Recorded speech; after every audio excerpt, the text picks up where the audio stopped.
The second saying that comes along later involves the two thieves. Now, one place in the one gospel has both thieves kind of accusing him. Yeah, you're the Messiah. Get us off of here. You know, get us off this cross. They were up there because they were probably zealots. You know what the zealots were? They were the terrorists of the day. They were out forging swords and everything, fighting the Romans to take back their country.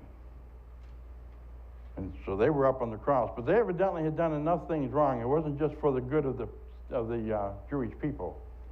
That one finally come to his senses and realized, hey, we're up here because we deserve to be up here. But this guy in the middle, he didn't do anything wrong. He didn't deserve to be here.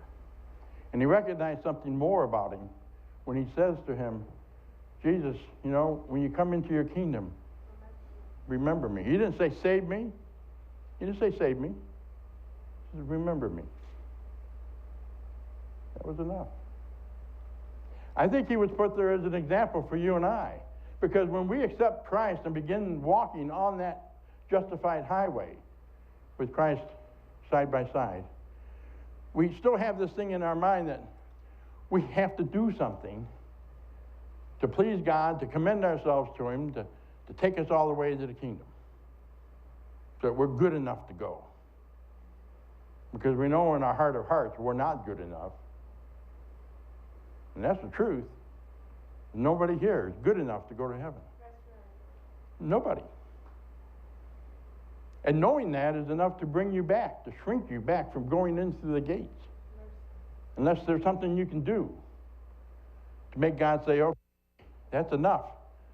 Yeah, you can come in now. But no, we won't have that happen. We have to trust Him entirely for our salvation. And the thief up on the cross, when he asked this question of Jesus, remember me, and Jesus says, I tell you today, you will be with me in the kingdom. There was nothing more that the thief could do. He's nailed to a tree. He couldn't go witness. He couldn't go do anything. He couldn't go pay tithes. He couldn't go on a mission trip. There was nothing he could do. But yet he's saved, and he's just as saved as anybody in this congregation here. And we'll see him in the kingdom. That's what I love about the story about the 11th hour worker. You know, some of us have been toiling the whole day, in the heat of the day. One guy's going to come in right there on his deathbed. And it's going to look like he spit and slid under before the gate shut. Right? But he accepts Jesus, and he's going to be in the kingdom, probably living right next door to you.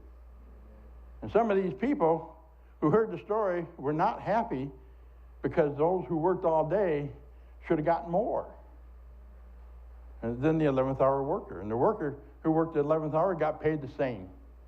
He got the same benefits, the same rewards, the same monies. And that's going to be the way it is in the kingdom.